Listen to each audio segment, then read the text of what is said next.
Alexandre Maurus, sermon prononcé pour un jour de scène, texte biblique Matthieu 24, 28, « Car où sera le corps mort, là s'assembleront les aigles. » Salomon, dans ce cantique vraiment céleste, où il nous dépeint en des termes charnels en apparence, mais en effet spirituels et ravissants les fruits de l'amour de Dieu, dont les plus douces et les plus secrètes communications de Jésus-Christ avec son Église, introduit cette épouse mystique disant de son époux « Il m'a mené en la salle du festin, et sa livrée que je porte, c'est l'amour. » Ou plutôt comme il y a dans l'original, son enseigne qu'il me déploie, c'est l'amour. Et cet amour, dit-elle ailleurs, est fort comme la mort.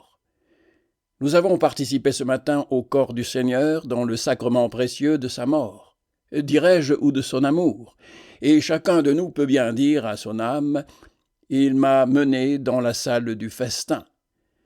Mais ce soir, nous allons nous assembler encore à l'entour de ce sacré corps, et chacun de nous doit ajouter « Mon âme, ne vois-tu pas à l'enseigne qu'il te déploie du haut de sa croix, et du plus haut des cieux même, sa mort et son amour ?» Les docteurs hébreux nous enseignent que les rois de Juda portaient en leurs étendards un lion, parce que Jacob, en ses derniers propos, avait dit, parlant de Juda, que c'était un jeune lion. C'est là à quoi notre Seigneur peut avoir fait allusion dans l'Apocalypse. « Ne pleure point, dit-il, le lion de la tribu de Juda, la racine de David a vaincu. » Les Chaldéens avaient autrefois en leur drapeau une colombe d'argent qui représentait leur reine Sémiramis, et quelques-uns ont estimé que c'est à cela que se rapportent ces ailes de pigeon dont le prophète parle au psaume 68. Les Romains étaient reconnus dans les armées par leurs aigles d'or, symbole de l'Empire comme chacun sait, et nous en parlerons tantôt. Mais l'Église de Jésus-Christ n'a point d'autre enseigne ni d'autre bannière que sa croix.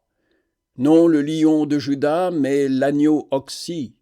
Non la colombe des Chaldéens, mais le serpent élevé. Non l'aigle romain, mais le corps mort, la plus haute merveille, comme le plus précieux gage qu'est son Église de son amour. C'est là l'enseigne que ce Sauveur choisi d'entre 10 000 déploie aux yeux de toutes les nations. Quand je serai élevé, disait-il, je tirerai toutes choses après moi, parlant de son élévation en la croix. Moïse, sa figure, regardait de loin cette enseigne. Lorsque, consacrant son autel, il choisit pour devise « L'Éternel est une bannière ». Le psalmiste semble l'avoir entrevue lorsqu'il chante au psaume 20e « Nous triompherons de ta délivrance et marcherons à bannière déployée au nom de notre Dieu ». Ésaïe n'en avait point d'autre devant les yeux lorsqu'il disait « En ces jours, les nations rechercheront la racine d'Isaïe, dressée pour enseigne des peuples, et son séjour ne sera que gloire. » Aujourd'hui même que ce chef glorieux est entré dans la forteresse des cieux pour y arborer son étendard et pour assembler les élus de toutes langues, tribus et nations, il ne leur déploie dans son évangile que son corps mort. Et par les attraits de ce seul objet, il rallie toutes les troupes de son Église militante pour les assembler en un seul corps d'armée au dernier jour, qui sera le jour de son triomphe. Fidèles, ne voulez-vous pas vous y ranger aussi, et surtout aujourd'hui, que vous venez de vous enrôler et de lui prêter serment de fidélité dans l'ordre de sa sacrée milice? Car c'est ce que signifie ce mot de « sacrement », si vous ne le saviez. Ne me demandez point où ce sera. Où faut-il donc aller? Où est le rendez-vous? C'est la question que les disciples faisaient à notre Seigneur, et voici la réponse qu'il leur fit, et qu'il fait encore. Là où est le corps mort, dit-il, là s'assembleront aussi les aigles. Vous la trouvez peut-être obscure, cette réponse. Et en effet, il faut avouer que l'Écriture sainte n'a rien de plus obscur que cet entretien des disciples avec notre Seigneur sur les signes de son avènement et de la fin du monde. Ce sont des énigmes qui nous font assez voir que nous ne connaissons qu'en partie. Faut-il s'en étonner? C'est un oracle, c'est une prophétie. L'Écriture sainte sera donc obscure sans doute quant aux révélations des choses à venir, comme l'Apocalypse, c'est une chandelle qui reluit dans un lieu obscur. Mais que dites-vous de la doctrine que vous avez entendue ce matin? Cette charité, cet amour fraternel qui est si nécessaire, cet abrégé de l'Évangile, ce soleil, était-il obscur, et n'êtes-vous pas tous imprégnés des rayons de sa gloire? Ce soir, la nuée remplit cette maison parce qu'il ne s'agit pas d'un point essentiel comme est la charité, mais d'une réponse que Seigneur a ménagée à ses disciples trop curieux. Cela même ne laisse pas de nous édifier, car d'un côté, nous y apprenons à être sages à sobriété, pour n'entreprendre jamais de pénétrer dans l'avenir ou de connaître les temps et les saisons que Dieu a mis en sa propre puissance.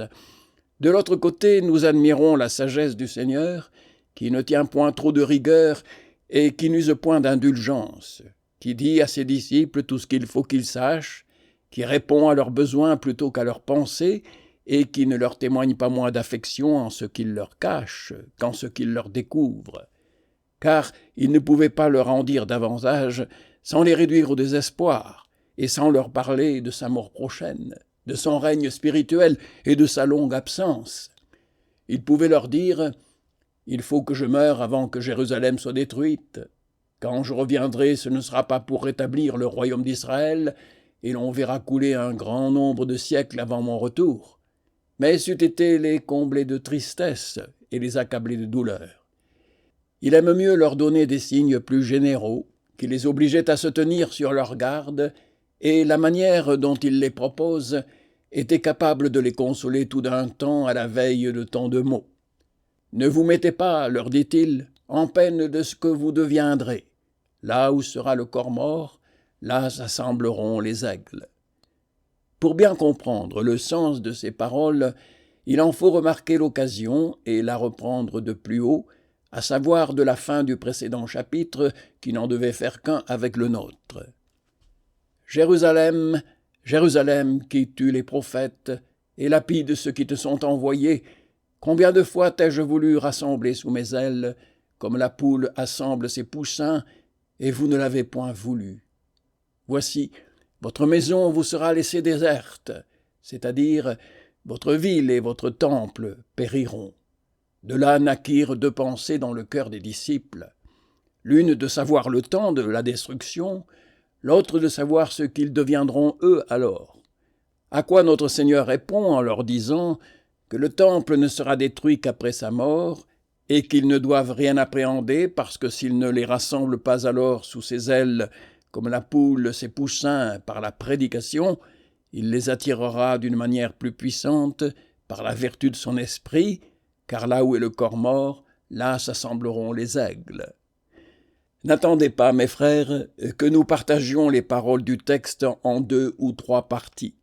Je sais bien que c'est là la coutume, mais nous ne sommes pas obligés à suivre la coutume sans nécessité, comme nous n'aimons pas à nous en départir sans raison. À présent même que nous la quittons pour des causes très justes et très légitimes, nous avons peine à la quitter, craignant de vous choquer. Mais il faut pourtant en avoir le courage, parce que le fruit et l'avantage que nous en tirerons vous le fera tantôt approuver. Nous pourrions bien ici considérer 3 points. Le premier, quel est le corps mort? Le second, quels sont ces aigles?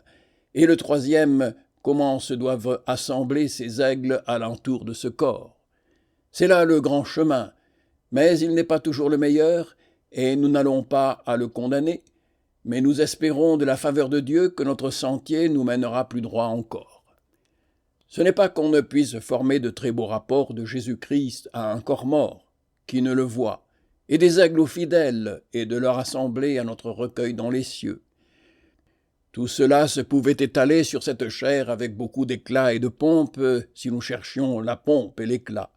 Que de curiosités, que de jolies choses pourrions-nous tirer de l'histoire naturelle sur le sujet de ce roi des oiseaux qui pourrait vous plaire, mais parce qu'elle ne pourrait pas servir à votre édification, et moins encore à l'intelligence de notre texte, nous les écartons, car nous ne sommes pas ici pour haranguer ou pour philosopher. Pourquoi donc? Pour prêcher. et pour prêcher Christ, et Christ crucifié, tout nu, sans ornement, comme il fut sur la croix, couronné d'épines et non pas de fleurs. Pourquoi embaumer ce corps mort? Pauvre femme, à quoi pensez-vous?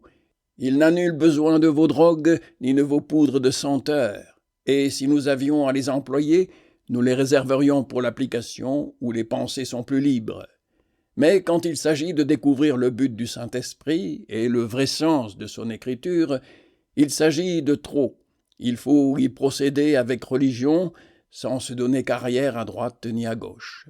Or, nous sommes persuadés que ni notre Seigneur, ni son évangéliste n'ont jamais eu pour but de nous engager à la recherche de ces rapports, mais bien de nous faire embrasser la vérité de cet oracle tout entière. Là où est le corps mort, là s'assembleront les aigles, là où est Christ, là se trouveront les fidèles. Comme la médecine a des remèdes qu'il faut prendre en bolus, c'est-à-dire en grosses pilules, pour en recevoir du soulagement, la science du salut a des doctrines qui, s'il faut ainsi dire, ne doivent pas être prises à part ni brisées par le menu si vous en voulez tirer du profit. Non, il ne faut pas ici comparer terme à terme séparément, mais il faut former une proposition composée de 4 termes, à savoir ce que le corps mort est à l'aigle, Christ est cela même à tout vrai fidèle.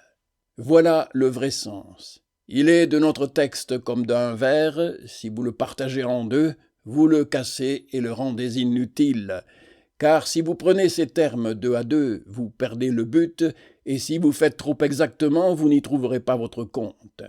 Je laisse à part que Christ n'est plus un corps mort, il est vivant au siècle des siècles, et qu'il ne fut jamais cadavéreux, n'ayant point senti la corruption. Mais il y a plus, c'est que les aigles sont des oiseaux de rapine, des animaux immondes qu'il n'était pas permis de sacrifier. Et il y a plus encore, c'est que les aigles ne s'assemblent point à l'entour des corps morts et ne les mangent point. Ce sont les vautours, comme nous l'allons faire voir, si bien qu'après trop ces allusions, nous manquerions au plus essentiel.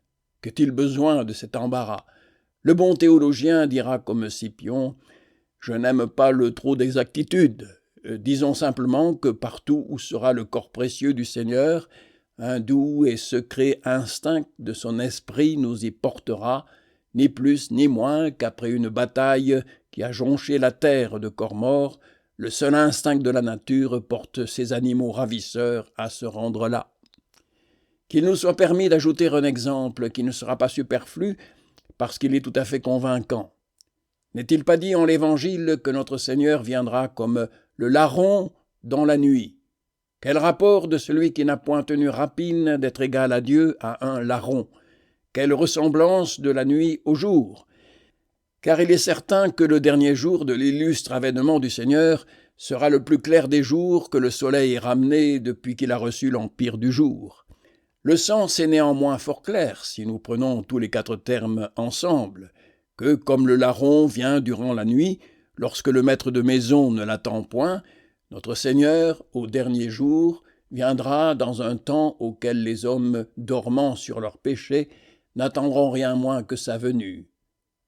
Tout de même ici, quand il n'y aurait aucun rapport, et il y en a pourtant de fort beaux entre Christ et un corps mort, entre les aigles et les fidèles, quand il n'y en aurait non plus qu'entre le Seigneur et un larron, quand il n'y en aurait non plus que de la nuit au jour, la vérité de cet oracle ne laisserait pas d'être inviolable. Ce que la charogne est à l'aigle ou au vautour, son souverain bien, ses délices, son élément, son trésor et sa vie, Christ est cela même à tous les vrais chrétiens, leur souverain bien, leur délice, leur élément, leur trésor et leur vie. Ne divisons donc pas ces paroles, mais, afin que notre discours ne soit pas sans ordre, divisons le sens et faisons-en 3. Le premier est littéral et historique, le second surnaturel et prophétique, le troisième spirituel et mystique. Le premier est passé, le second présent, le troisième à venir. Le premier regarde la destruction du temple de Jérusalem, le second se rapporte à la résurrection et à la fin du monde. Le troisième doit embrasser tout cet espace qui coule et qui coulera depuis la destruction du temple et de la ville de Jérusalem jusqu'à la résurrection et à la fin du monde. Mais de ces trois sens, il n'y en a que deux qui nous soient communs avec les disciples de notre Seigneur, car le second n'est que pour nous. Quant à eux, ils ne mettaient point l'entre-deux entre la destruction du temple de Jérusalem et la fin du monde, comme il paraît par la manière dont ils proposent ces deux questions. Et cette erreur leur venait de deux faux préjugés. Le premier, que le monde ne subsistait qu'en faveur de leur temple, si bien qu'ils tenaient pour indubitable que dès que leur temple viendrait à manquer, tout ce grand bâtiment du monde, qui n'avait point d'autre appui que sa subsistance, tomberait d'une même chute. Le second, que le Messie qu'ils attendaient alors allait venir comme un César des Juifs, qui subjuguerait à force d'armes les nations et se rendrait maître du monde.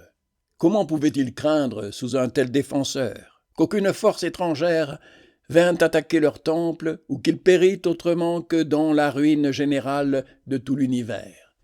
Et notre Seigneur, ne trouvant pas à propos de débrouiller encore cette confusion et de les détromper de cette erreur, quelque grossière qu'elle fût, peut-être de peur qu'ils ne fussent trop contristés d'être si longtemps absents du Seigneur, répond à ces deux diverses questions qu'il lui faisait conjointement, comme si ce n'eût été qu'une seule question, par ce beau mot: là où est le corps mort, là s'assembleront les aigles, qui contiendra les deux réponses de ces deux questions, mais enchâssées l'une dans l'autre, comme si ce n'était qu'une seule réponse.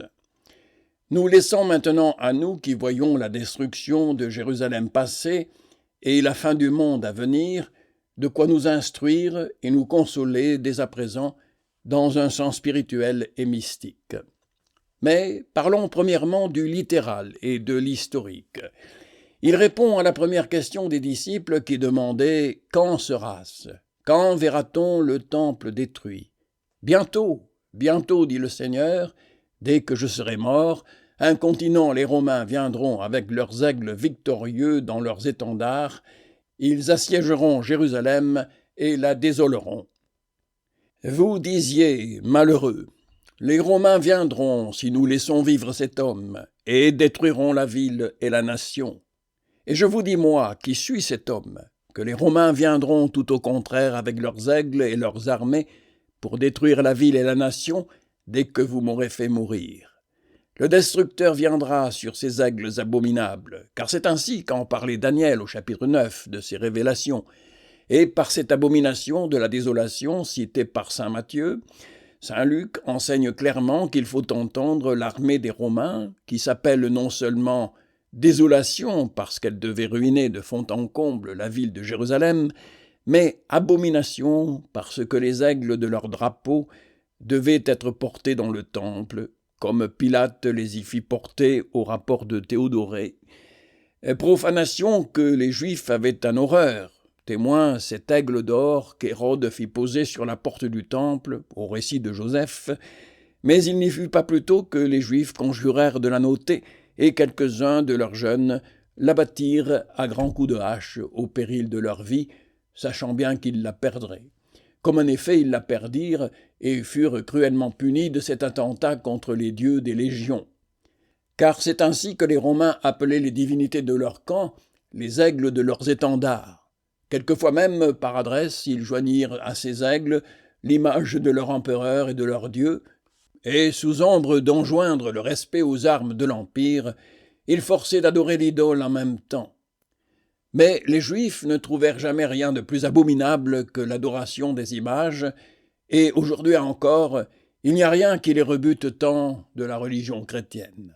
C'est pourquoi Titus, assiégeant Jérusalem fort peu de temps après la mort de Christ, ou par ostentation et par caprice, ou pour leur faire dépit, rangea ses aigles et joignit ses étendards en un tel ordre qu'il forma comme une espèce de temple à l'opposite de celui de Jérusalem, comme pour opposer temple à temple, parce que les Juifs ne faisaient trophée que de leur temple de l'Éternel. Ce fut cette armée, ce camp et ces aigles que notre Seigneur employa comme des verges de sa fureur sur cette ville ingrate, où son corps avait été mis à mort. Pour y venger cette mort et pour forcer les Juifs, de reconnaître la vanité de leurs pensées. Si nous le laissons vivre, les Romains viendront. Et la vérité de son oracle, là où vous m'aurez fait mourir, là les aigles s'assembleront par mon ordre secret, mais fatal à votre nation pour vous punir. C'est pour cette raison que notre Seigneur n'a pas dit « Où est le corps mort? Là s'assembleront les vautours », comme il eût fallu dire, suivant le proverbe commun des Latins, des Grecs et des Hébreux, car il se trouve dans toutes ces langues, et même au chapitre 39 du livre de Job, où le terme hébreu, aussi bien que l'arabe, peut également signifier l'un et l'autre de ces animaux. Mais notre Seigneur est le premier qui a détourné adroitement ce dire commun aux aigles, ou du moins qui ne convenait qu'à certaines espèces d'aigles, l'attribuant aux aigles en général pour en former cette belle allusion au drapeau des Romains et pour en augmenter la merveille. Les aigles même, dit-il, contre leur nature, s'assembleront alentour du corps mort. J'ai dit contre leur nature, car les anciens ne disent rien de semblable de l'aigle. Ils disent au contraire qu'ils l'appellent royal, parce qu'ils ne s'abaissent pas à manger la chair des corps morts. Mais nos aigles mystiques ne s'abaissent pas non plus pour manger leurs corps morts, mais ils s'élèvent et s'envolent au plus haut des cieux, maintenant sur les ailes de leur foi et sur les nuées du ciel au dernier jour. C'est à ce dernier jour qu'il nous faut rapporter le second sens que nous avons appelé surnaturel et prophétique, parce qu'il regardait à l'avenir, à savoir la résurrection et la fin du monde, satisfaisant à la seconde question que les disciples faisaient sans y penser, car ils n'en croyaient faire qu'une seule, comme nous l'avons dit, parce qu'ils se figuraient que Jérusalem et le monde ne devaient finir qu'en un même temps. Aussi notre Seigneur vide les deux questions par cette seule sentence, où il en renfermait, s'il faut ainsi dire, deux sens jumeaux, dont l'un se rapporte à la destruction du temple, comme nous l'avons vu, et l'autre regarde la fin du monde, comme il paraît non seulement par ces paroles qui précèdent, comme l'éclair sort d'Orion et paraît jusqu'en Occident, ainsi sera l'avènement du Fils de l'homme, et aussi par celles qui suivent, le soleil s'obscurcira, les étoiles tomberont du ciel, le signe du Fils de l'homme apparaîtra, il enverra ses anges pour rassembler les élus des quatre vents, depuis un bout des cieux jusqu'à l'autre. Saint Luc est encore plus clair sur ce sujet, car après que notre Seigneur a dit qu'au jour auquel le Fils de l'homme apparaîtrait, deux seront dans un même lit, l'un sera pris et l'autre laissé, deux femmes moudront ensemble, l'une sera prise et l'autre laissée, les disciples demandent « Où, Seigneur? Où seras-tu? Où irons-nous » Et notre Seigneur leur répond « Là où sera le corps mort, là s'assembleront aussi les aigles, comme s'il leur disait « Vous êtes trop curieux, vous ne savez ce que vous dites, de quoi vous mettez-vous en peine. Je viendrai au-devant de vous, et vous viendrez au-devant de moi, et vous serez ravis avec moi dans les cieux. Ne vous enverrai-je pas mes anges pour vous assembler? Mais vous ne vous ferez pas tirer, à peine les attendrez-vous, et je ne vous aurai pas plus tôt fait signe que votre veneur vous sollicitera de venir à moi et de voler à moi, et mon esprit vous portera plus vite que si vous aviez des ailes d'aigle. Je paraîtrai comme un éclair, mais mes aigles ne seront pas éblouis par cet éclair et par la splendeur de ma gloire. Ils se jetteront sur mon corps comme un corps perdu, et se mêleront parmi les anges, ravis comme eux alentour de mon trône. Mais où, Seigneur? Où seras-tu? Où serons-nous? Peut-être que nous ne te trouverons pas, à point nommé, dans la subite confusion de cette horrible catastrophe. Hélas, que deviendrons-nous? Quelque part que je sois, vous y viendrez, et vous serez avec moi. Que cela vous suffise, dit le Seigneur. Quand vous seriez de fer, je serai votre aimant. Mais vous serez des aigles, et je serai votre corps mort. Ni le soleil éteint, ni la lune noire, ni la chute des étoiles, ni l'ébranlement des vertus des cieux, ni la voix des archanges, ni le son bruyant des trompettes, ni les grands cris de toutes les lignées de la terre en deuil, ni les chariots des nuées, ni la confusion de tous les éléments n'empêcheront point que vous ne trouviez celui que vous cherchez, votre crucifié, l'objet de votre amour. Comme le désordre et la déroute d'une grande armée n'empêchent pas que l'aigle ne trouve son corps mort, sans autre guide que son appétit, sa faim et sa gloutonnerie. Quelqu'un dira, Ne ressusciterons-nous pas tous, et ne sortirons-nous pas tous de nos tombeaux avec une jeunesse toute renouvelée, comme autant d'aigles et méchants et bons? Que nous sert ce corps mort du Fils de Dieu, si ses enfants meurent de même que ses ennemis, et si ses ennemis ressuscitent de même que ses enfants? Pourquoi donc, Seigneur, es-tu mort? Pourquoi ressusciter, si nous ne sommes délivrés de la mort non plus que les autres, et si les autres ressuscitent ni plus ni moins que nous? Voici la différence. La mort nous dévore tous, mais elle nous dévore, nous, comme la baleine dévora Jonas pour le porter sur le rivage. Nous avons tous à passer par la mort. C'est notre mer rouge. Mais elle se fend devant Israël, qui passe néanmoins, car il n'y a point d'autre passage, mais passe à pied sec et s'en va chanter Alléluia sur l'autre bord. Au lieu que Pharaon et tout son train y demeurèrent engloutis. La mort est notre commune prison, mais dans cette prison, il y a des criminels condamnés qui seront conduits au supplice dès que la prison s'ouvrira. Et dans la même prison, il y a des prisonniers d'espérance, comme dit Zacharie. Ils sont là comme des aigles dans leur cage ou dans leur nid, au lieu que les autres, ils sont comme des taupes et des serpents dans leur tanière. J'avoue que tous les hommes auront à comparaître devant le trône judiciaire du Fils de Dieu, et que pour cet effet ils doivent tous ressusciter, mais les uns à mort, les autres à vie, les uns pour retomber plus bas que le sépulcre, les autres pour monter avec Christ dans les cieux. Les uns ressusciteront par une force coactive qui dépend de l'autorité du souverain juge du monde, et les autres par une attraction intérieure qui dépend de la vertu et de l'influence de l'esprit vivifiant du chef. Les uns ressemblent à un homme qui s'est noyé, les autres à un homme qui nage.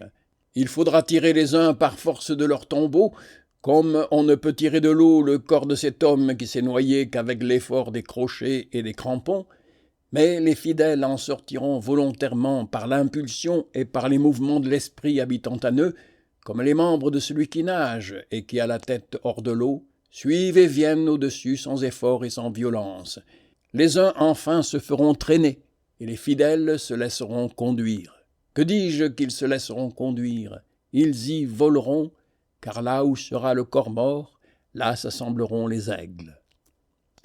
Mais en attendant ce bonheur, qui n'est peut-être pas si proche de nous que ces pauvres disciples s'imaginaient qu'il était déjà de leur temps, prenons le troisième sens, qui est spirituel et mystique, qui ne regarde ni la destruction de Jérusalem, ni la fin du monde, mais le mystère de notre union avec Jésus-Christ, qui ne dépend point du temps et qui n'est point attaché au lieu. En tout temps, en tout lieu, malgré l'éloignement et la longue absence, Christ habite dans nos cœurs par la foi, et nous habitons avec lui dans les cieux par l'Esprit. Et non seulement il est à nous, et nous à lui, mais il est en nous, et nous en lui, car nous mangeons sa chair, et nous buvons son sang, et là où est le corps mort, là s'assemblent aussi les aigles. Qu'on ne me dise point « le voici, le voilà », car il m'a bien prédit qu'on me dirait cela, mais il m'a défendu de le croire. Je sais où il se repose sur le midi. Je ne demande pas qu'on me le montre, il n'est question que d'y aller. On n'y va pas à pied ni à cheval, il faut avoir des ailes. Il ne change pas de condition, mais il me faut changer la mienne. Il faut que je me convertisse. Il faut que je me transsubstantie, moi, en un aigle, et il n'est pas question de faire son corps, il est parfait. Il ne s'agit que de faire d'un homme un aigle. Je suis froid et pesant. Il faut que je devienne prompte, plein de zèle et d'ardeur. Vous voulez me la porter chez moi, mais il veut que je me transporte chez lui. Il ne dit pas « attendez », mais il dit « venez à moi ». Quel besoin aurais-je de devenir aigle s'il était ici-bas? Il y fut autrefois, et nous y visita, et nous devons lui rendre la visite dans sa maison. C'est notre tour. Il est vrai que l'aigle descend de l'air qui est son ciel et fond sur la terre où il voit un corps mort. Mais si ce corps était porté par quelque vertu secrète sur la croupe d'une montagne, doutez-vous que l'aigle ne l'y suivît jusque dans les nuées et tout au plus haut qu'il le pourrait? Notre corps mort était autrefois ici-bas. Il y est né, il y a vécu, il y est mort. Descendons par tous ces degrés, mais pourquoi ne voulez-vous pas remonter avec lui par sa résurrection et par son ascension jusqu'au plus haut des cieux? Il y est assis, il n'en bouge, je m'y veux asseoir et m'y reposer avec lui. J'y veux faire mon nid. Tes autels, mon Dieu et mon roi.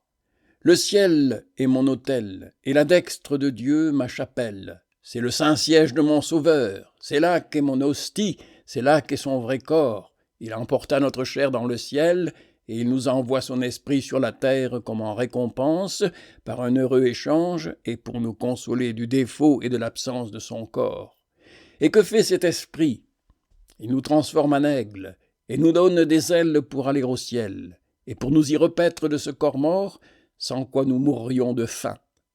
Dieu nous veut bien donner sa manne, mais il ne veut pas la faire pleuvoir, il faut l'aller puiser, car elle est désormais cachée dans le sanctuaire des cieux. Mais cela est bien haut, oui, pour ceux qui n'ont pas le moyen d'y atteindre, mais non pour ceux qui volent.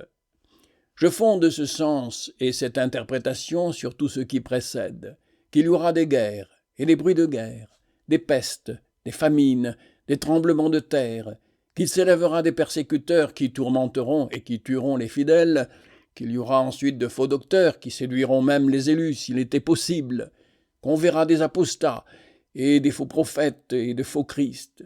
Parmi tant de désordre et de confusion, que deviendra l'Église?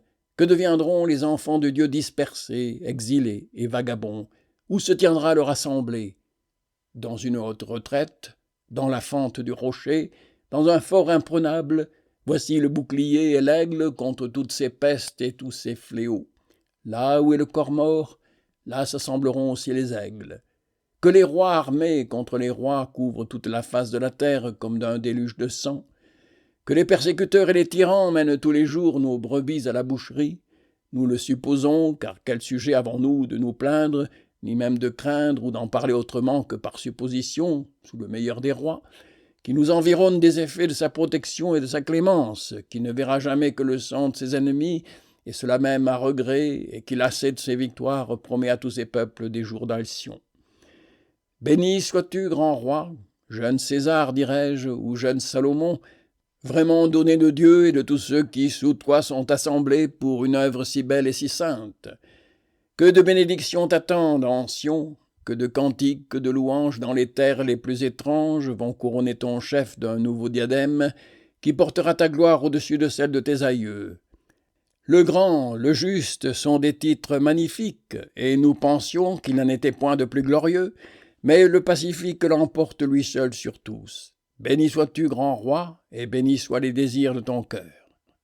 Supposez donc ce qui ne peut être, ou supposez que Dieu nous eût fait naître sous les Nérons et les Dioclétiens, et non pas sous un Auguste avec un Mécénas, mais sous un Tibère avec un Séjan, en ces malheureux temps de l'Église, où les 10 cruelles persécutions passent flot à flot sur son dos.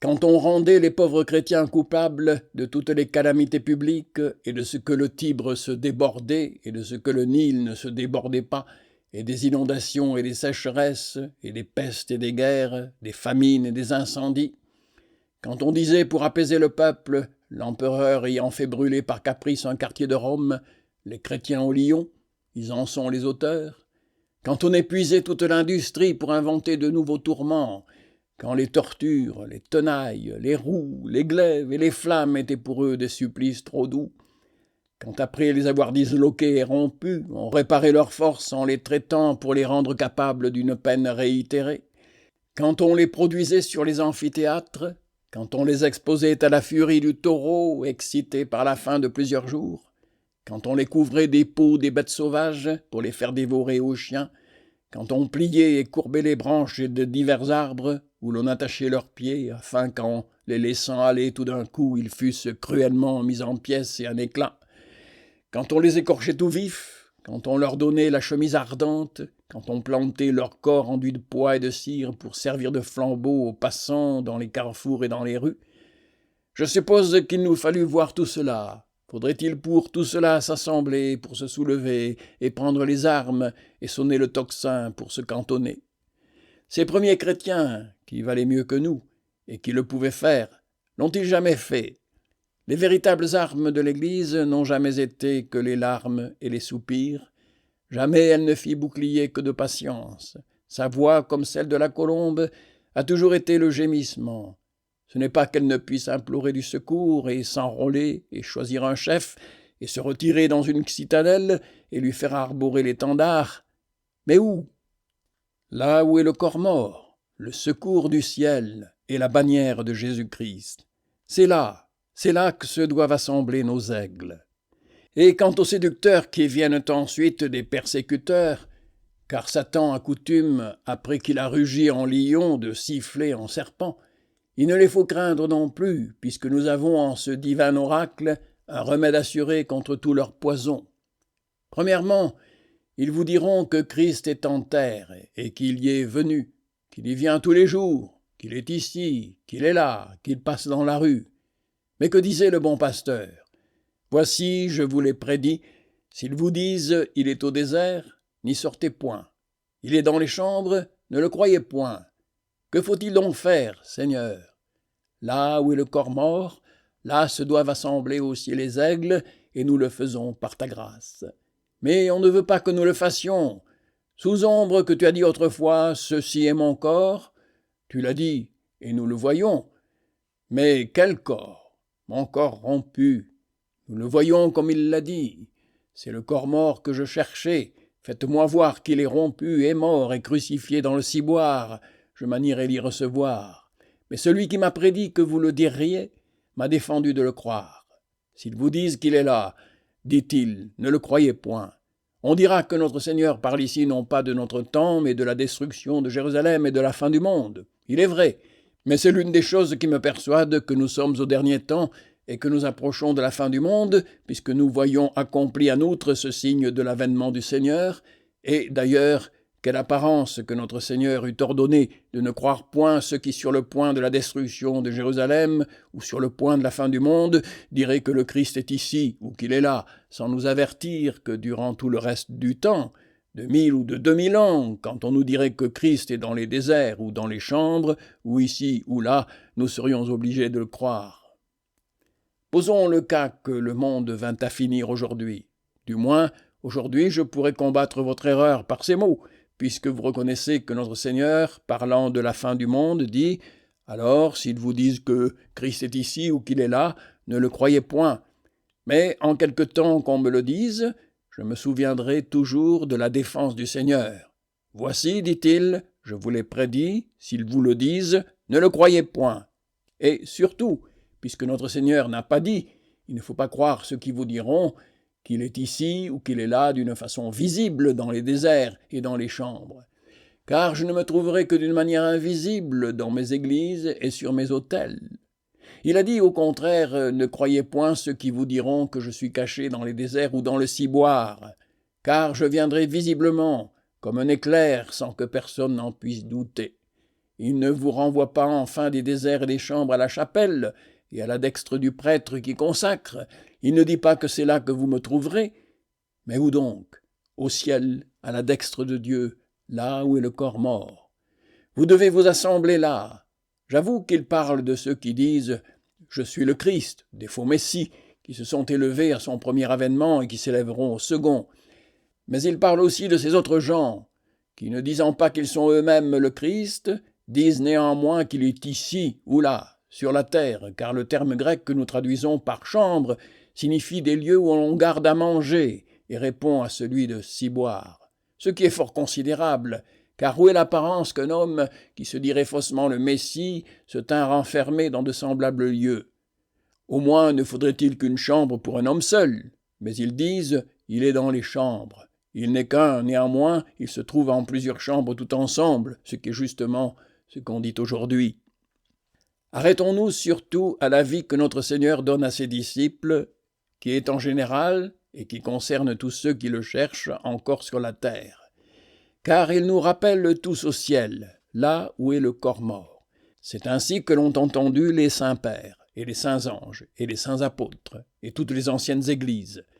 Cette table, disait-il, est la table des aigles, et non pas des corneilles. Et il nous appelle aigles parce qu'il faut que celui-là soit haut élevé qui s'approche de ce corps, qu'il ne soit point tiré en bas, ni rampant, et qu'il vise en haut continuellement pour regarder le soleil de justice.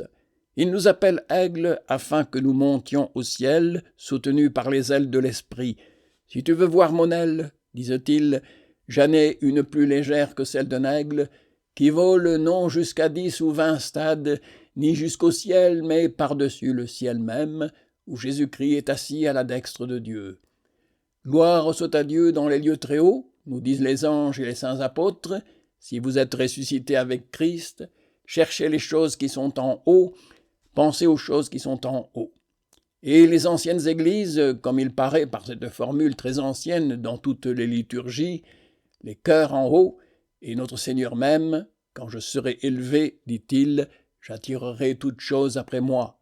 Mais il semble qu'on le veuille tirer ici bas, non pas pour l'ôter du ciel, mais pour nous dispenser d'aller si haut et si loin.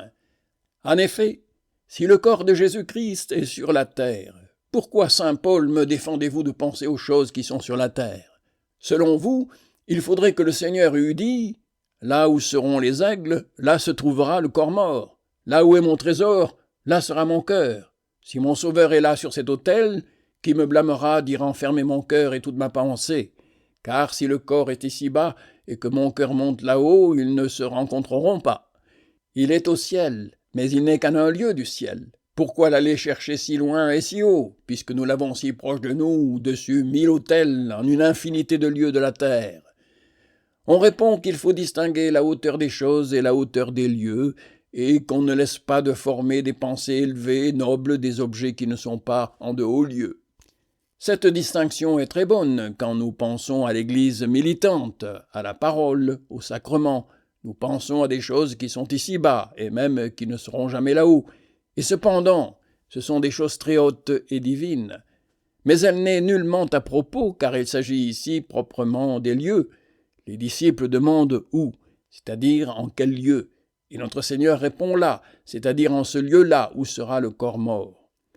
Les prophètes disent qu'il est ici et qu'il est là, et notre Seigneur dit qu'il faut que les aigles s'assemblent là où est le corps mort. Saint Paul dit hautement qu'il faut penser aux choses qui sont en haut. Là où Jésus-Christ est assis à la dextre de Dieu, c'est sa situation, son siège et son propre lieu. Quelqu'un dira peut-être « Où est ce corps mort? Est-il dans le ciel ?» J'ai été mort, disait-il, mais je suis vivant au siècle des siècles. Il n'a été mort que 3 jours, non pas même 3 jours entiers. Pourquoi donc chercher entre les morts celui qui est vivant? Pourquoi ternir de ce funeste nom le lustre de sa gloire? Il est certain qu'il ne faut point trop presser la similitude, car il suffit de dire que Jésus-Christ, mort sur la croix, et vivant dans le ciel, soit mon trésor et ma vie, comme un corps mort est le trésor et la vie de l'aigle. Mais il y a plus, c'est que ce corps mort, qui a été mort, dans le ciel même où il est vivant et glorieux, doit être considéré toujours comme mort. Si c'est un paradoxe, il est orthodoxe. C'est ce que nous enseigne saint Jean, quand il met l'agneau sur le trône, et quand il ajoute que cet agneau se tient au milieu d'eux comme immolé. Apocalypse, chapitre 5, verset 6.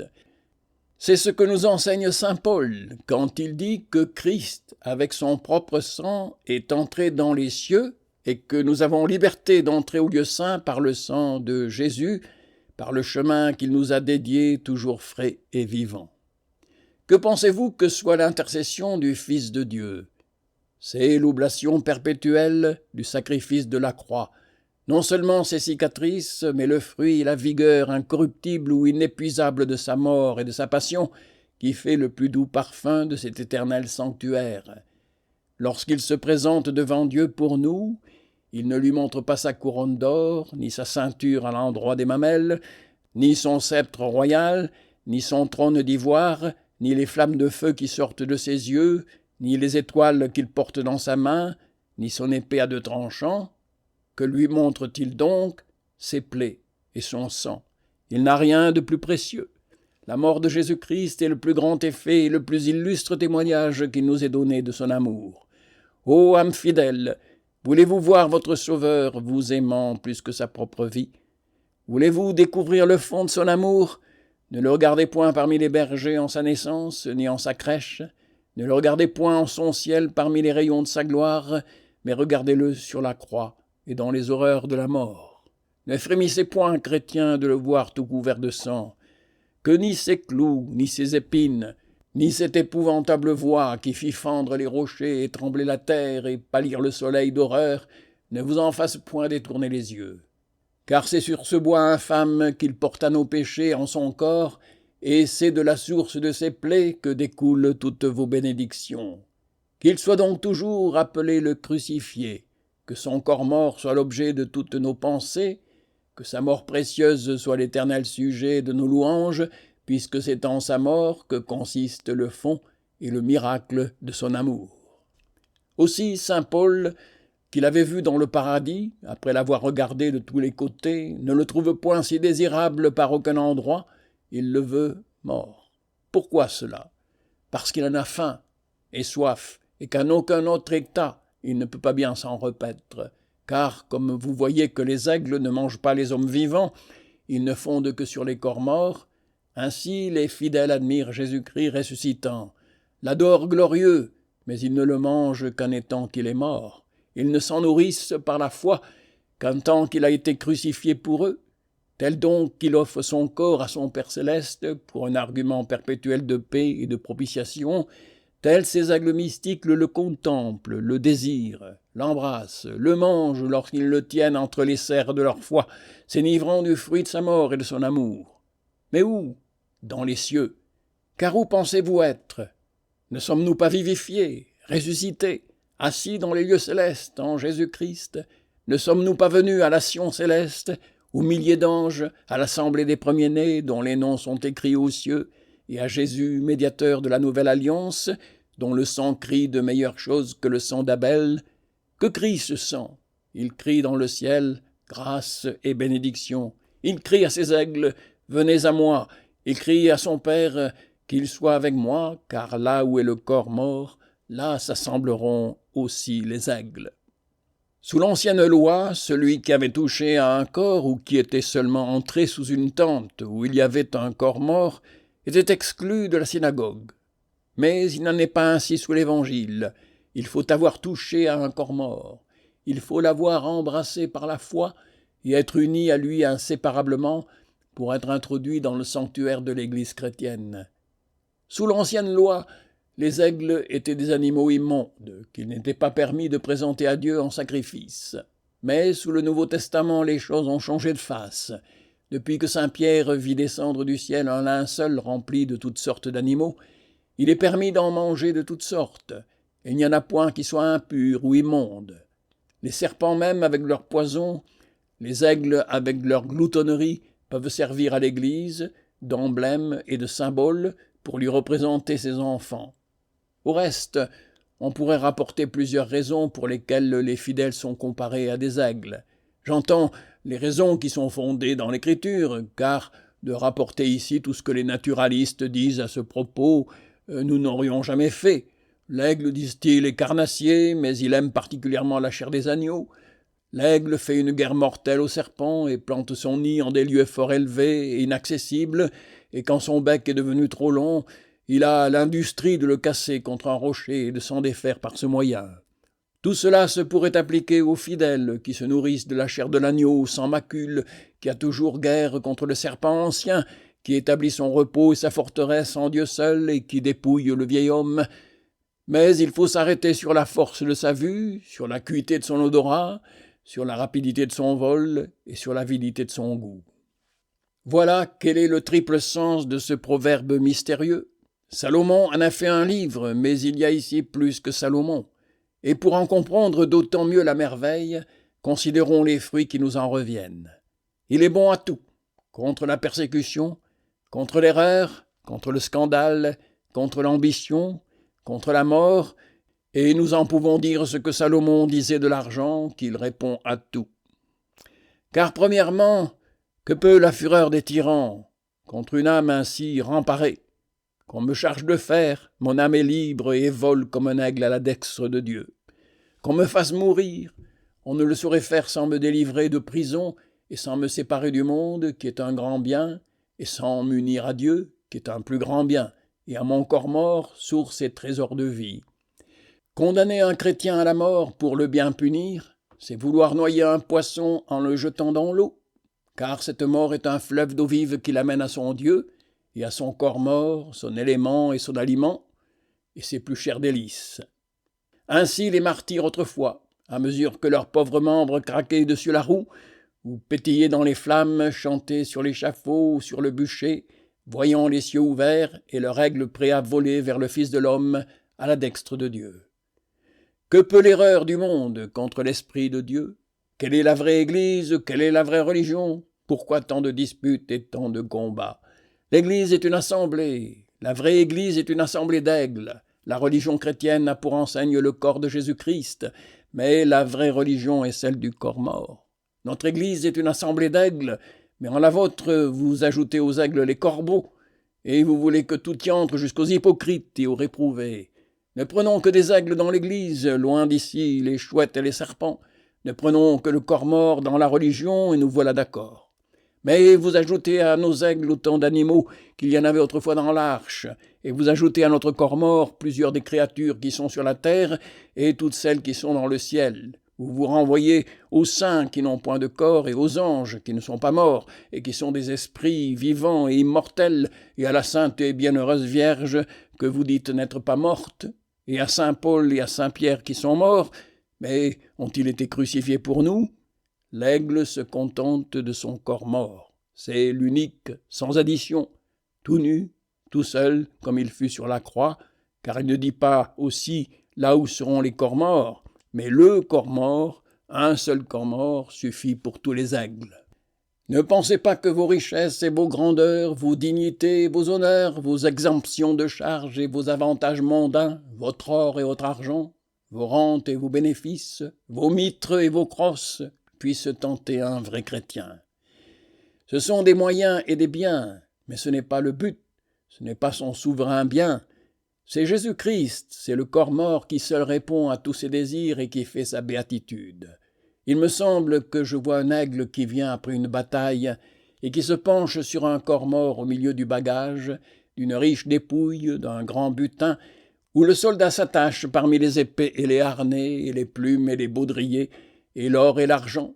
Il quitte tout cela pour le corps mort. Jésus-Christ met un gain à vivre et à mourir, dit l'aigle ravi au 3e ciel. Comment gain à vivre? Gain à vivre pour saint Paul parce que sa vie est cachée là-haut avec Jésus-Christ en Dieu.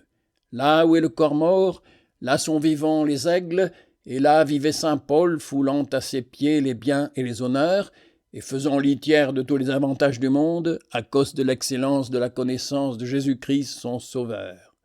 Et n'estimant tout le reste non plus que du fumier, et que des plus sales excréments du monde. Hors de la bonne odeur de son Christ, s'il le faut ainsi dire, tout le reste lui pue. Et pourquoi ne le faut-il pas dire, puisqu'il le dit ainsi lui-même? Il en détourne la vue et lui tourne le dos. Il ne regarde qu'à son Jésus-Christ crucifié. N'a-t-il pas raison? À qui regarderait-il? Il m'a aimé, dit-il. Il s'est donné soi-même pour moi. L'un des meilleurs historiens rapporte que Tigrane, ayant été fait prisonnier avec sa femme par Céiron, ce roi lui demanda ce qu'il voulait donner pour acheter sa femme. Tigrane répondit sans balancer qu'il donnerait volontiers sa propre vie pour la racheter. Le roi, touché de cette réponse, les mit tous les deux en liberté. Mais comme ils s'en allaient tous deux, le mari dit en chemin à sa femme « Que dites-vous de ce bon roi ?»« Moi, dit-elle, je ne l'ai point vu. » Et comme il s'étonnait de cette réponse, « Non, ajouta-t-elle, j'avais tous mes yeux collés et tous mes regards attachés à celui seul qui présentait sa vie pour ma rançon. Ô âme fidèle, soyez saintement jalouse d'une si belle action. Et quand tous les royaumes du monde, avec toute leur gloire, vous passerez devant les yeux, ne les regardez pas seulement, ne regardez qu'à votre corps mort, à cet époux qui n'a pas seulement offert, mais qui a donné volontairement et en effet sa vie pour votre rédemption. Vous, aigle légitime, ne baissez jamais la vue devant votre soleil, mais hélas, il n'y a que trop d'aigles bâtards et de faux chrétiens qui prennent à honte ce corps mort. Il n'y a en lui à le voir ni forme, disent-ils, ni apparence, ni rien qui fasse que nous le désirions. Qu'est-ce que ton bien-aimé, ô la plus belle d'entre les femmes, qu'est-ce que ton bien-aimé que tu nous as ainsi adjuré?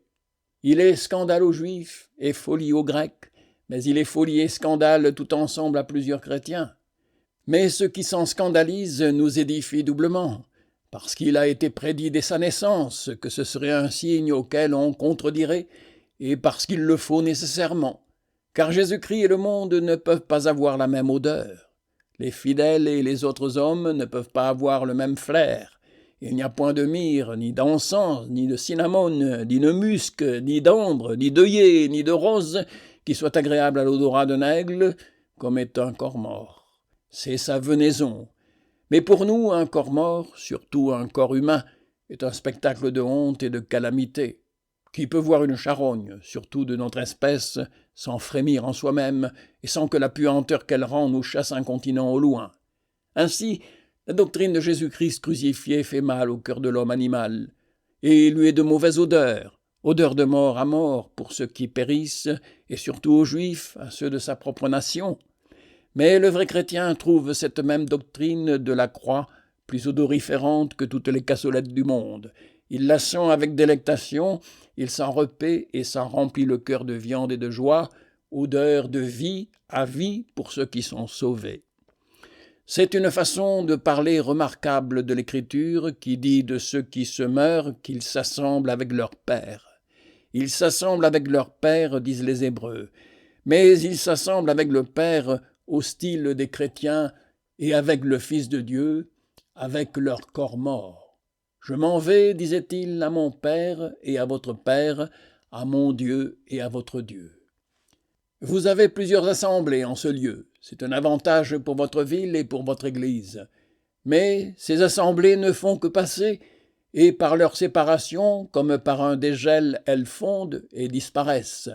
Souvenons-nous qu'étant séparés, nous devons, dans la dispersion des corps, être toujours unis au chef. Et vous, peuple fidèle, pensez surtout à l'assemblée dont nous vous parlons. L'assemblée des aigles est une assemblée permanente qui subsiste et qui dure toujours tant que le soleil durera. Puissiez-vous toujours vous assembler en cette maison pour y chanter les louanges de Dieu, ou plutôt vous assembler, là où est le corps mort dans le ciel, pour y chanter les hymnes angéliques et célestes et dignes des vrais enfants de Dieu. Oh, quand viendra ce jour, cet heureux jour attendu de toute la nature, auquel tous les avant-coureurs ayant paru, et tous les signes de son avènement étant accomplis, viendra pour assembler tous ces élus des 4 vents, de toutes langues, tribus et nations, en la grande et générale assemblée vraiment œcuménique des vivants et des morts, et nous ravir tous avec lui dans l'assemblée heureuse des premiers-nés, dont les noms sont écrits dans les cieux. Là seront les esprits des justes sanctifiés, là sera le corps mort, là seront les aigles, et nous y serons. Là seront les patriarches et les prophètes, les apôtres et les martyrs. Là-haut nous lui donnerons louange et gloire, et seront abreuvés au fleuve de ses éternelles délices au siècle des siècles. Amen.